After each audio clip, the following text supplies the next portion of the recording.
amigo que nos escuchan, qué bueno que están con nosotros de nuevo.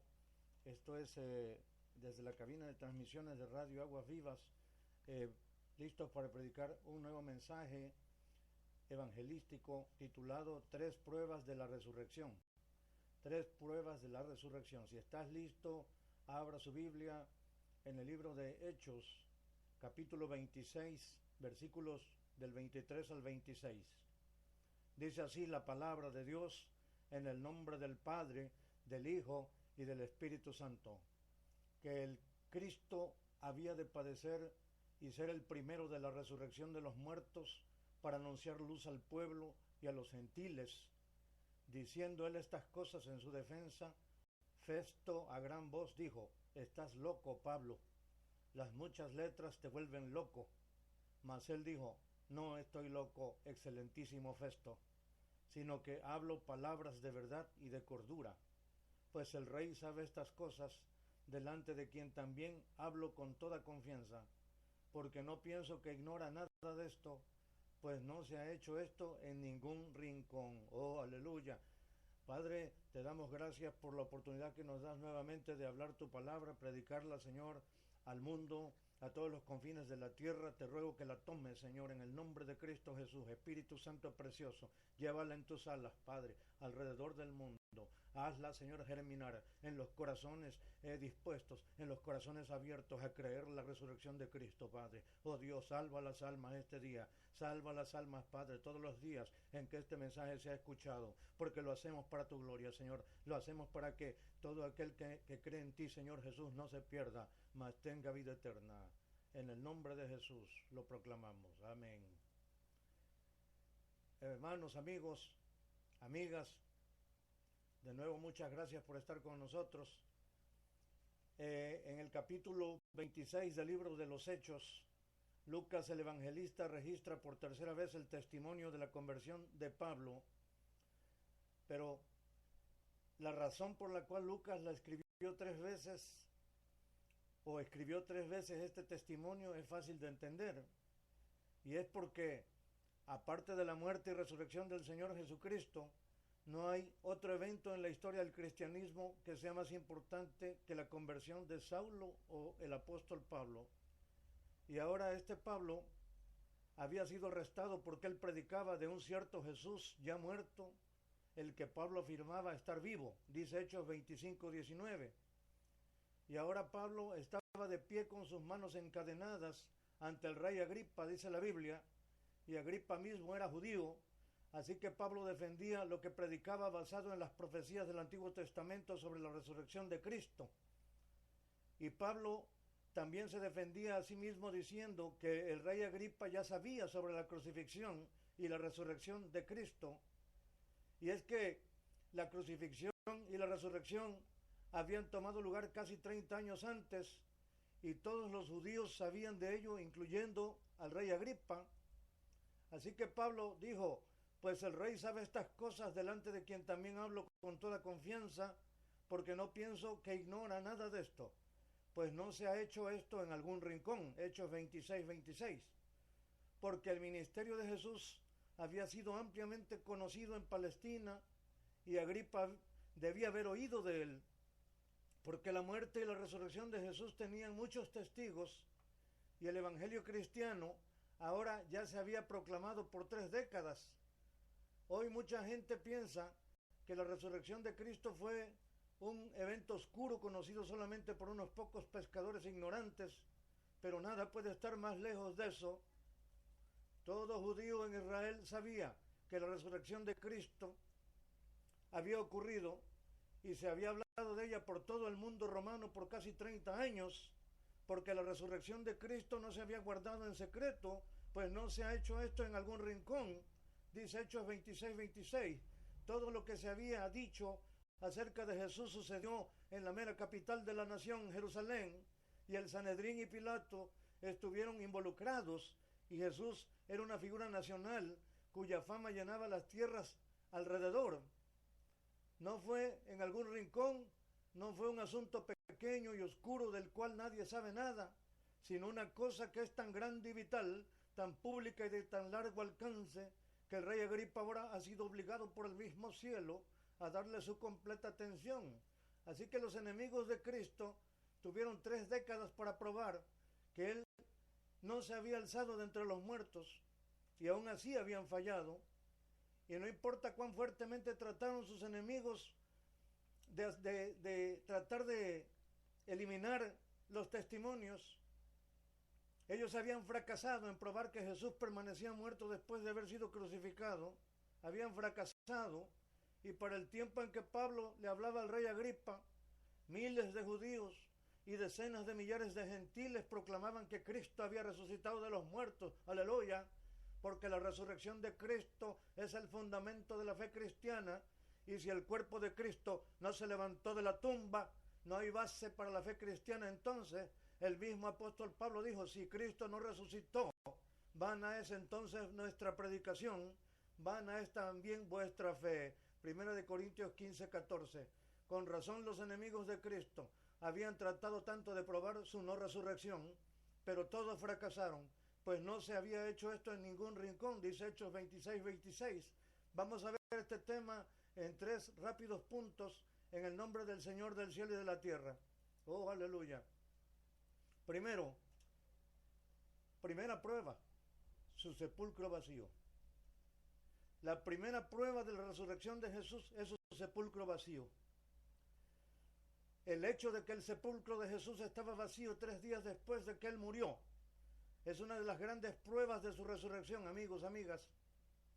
Todos los autores de los 4 evangelios están de acuerdo en que la tumba de Cristo estaba vacía 3 días después de que Él murió, y muchos otros testigos también verificaron el hecho del sepulcro vacío. Por esto mismo, la Biblia registra el ataque más antiguo en contra de la resurrección de Cristo, de que alguien robó el cuerpo de Jesús. Mateo 28, 12, 15, y reunidos con los ancianos y habido consejo, dieron mucho dinero a los soldados, diciendo, decid vosotros, sus discípulos vinieron de noche y lo hurtaron, estando nosotros dormidos. Y si esto lo oyera el gobernador, nosotros le persuadiremos y os pondremos a salvo. Y ellos, tomando el dinero, hicieron como se les había instruido.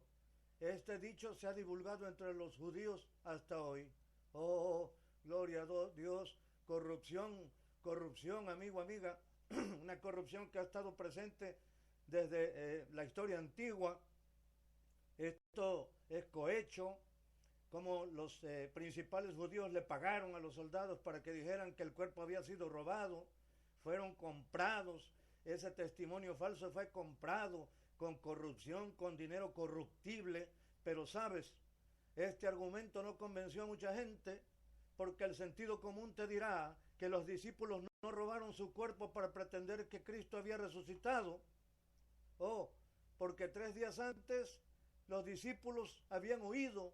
Estos mismos discípulos habían salido huyendo para salvar sus propias vidas cuando Cristo fue arrestado y crucificado. Así que es poco probable que estos hombres miedosos hubieran tenido el valor suficiente para robar el cuerpo de Jesús y después comenzar a predicar valientemente que Cristo se levantó de los muertos arriesgando sus propias vidas. No, ese es un argumento muy mal fundado, porque los hechos simplemente no coinciden. La Biblia dice que los miedosos discípulos estaban escondidos en una habitación con la puerta cerrada por miedo de los judíos. Dice Juan 20:19. Ellos estaban en estado de choque, ellos estaban asustados, no querían salir a la calle, ellos no creían que Él iba a resucitar, ellos creían que Jesús simplemente había muerto en la cruz. Ninguno de los seguidores de Cristo tuvo la fe, tuvo la valentía para desafiar al poderoso gobierno romano y robar el cuerpo de Jesús. No podían hacerlo porque había guardias allí. Ahora bien, los otros sospechosos que podían haber robado el cuerpo de Cristo eran sus propios enemigos.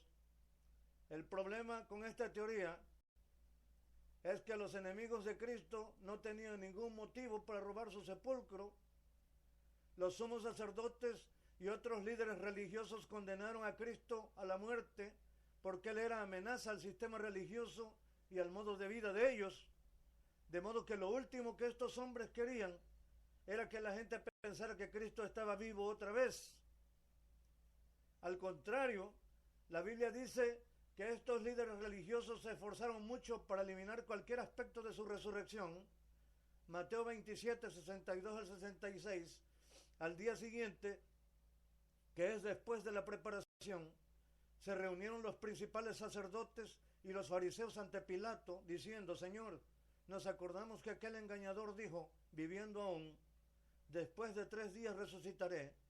Manda pues que se asegure el sepulcro hasta el tercer día, no sea que vengan sus discípulos de noche y lo hurten y digan al pueblo: resucitó de entre los muertos, y será el postrer error peor que el primero.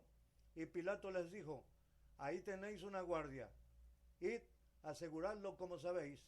Entonces ellos fueron y aseguraron el sepulcro, sellando la piedra y poniendo la guardia. Oh, mira, qué engaño.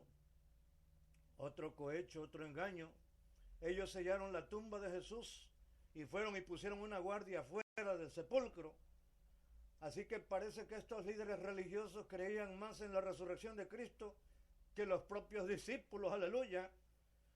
Pero lo cierto es que estos líderes religiosos tomaron medidas extremas para que el cuerpo de Cristo no fuera robado. Ellos querían demostrar que la promesa de Cristo de resucitar de entre los muertos al tercer día era una mentira, porque ellos no creían, ellos eran unos incrédulos. Por eso los líderes religiosos hicieron todo lo posible para eliminar cualquier tipo de testimonio de que Cristo había resucitado de entre los muertos. Así que robar el cuerpo de Jesús hubiera sido lo último que sus enemigos hubieran hecho. Ahora bien, si ellos hubieran robado el cuerpo, simplemente lo hubieran mostrado cuando los discípulos comenzaron a predicar con poder su resurrección, para acabar así con la predicación de los discípulos. Pero los enemigos de Cristo jamás mostraron su cuerpo, jamás mostraron nada, jamás mostraron ninguna prueba. ¿Por qué? Porque simplemente ellos no tenían ningún cuerpo que mostrar. La tumba estaba vacía, la tumba estaba vacía. Cristo había resucitado de los muertos, Cristo había resucitado de los muertos. Aleluya, gloria a Cristo, oh gloria a Dios. Pues no se ha hecho esto en algún rincón, dice Hechos 26, 26. Entonces, el sepulcro vacío es la primera evidencia de la resurrección de Cristo de entre los muertos. Pero hay más evidencias a esto, amigo, amiga. Segundo, los relatos de los testigos oculares. Oh, cuando Jesús fue crucificado, sus discípulos no tenían ninguna esperanza. Su fe estaba destruida. No tenían ninguna esperanza de ver a Cristo vivo de nuevo. Pero la Biblia dice que entonces vino a ellos Jesús un día y puesto en medio les dijo: paz a vosotros. Juan 20, 19. Ellos vieron al Señor vivo, resucitado al tercer día, y entonces los discípulos dijeron que se presentó vivo con muchas pruebas indubitables, apareciéndoseles durante 40 días. Hechos 1:3. Imagínate al Señor Jesucristo, el Todopoderoso, visitando a sus apóstoles, a sus discípulos, en el aposento alto por 40 días, todos los días, ellos lo veían, ellos fueron testigos oculares de la resurrección de Cristo. La pregunta es: ¿cómo verían al Señor? ¿Cómo se vería el Señor resucitado? ¿Cómo le reconocerían? Pues lo reconocieron, porque solo Dios podía darles el entendimiento para saber que era Jesús, porque Jesús era el mismo, era igual. Tenía las señales de los golpes de los clavos en las manos y en los pies. Y entonces los discípulos dijeron: se presentó vivo con muchas pruebas indubitables. Y el apóstol Pablo dijo: y apareció a Cefas y después a los 12.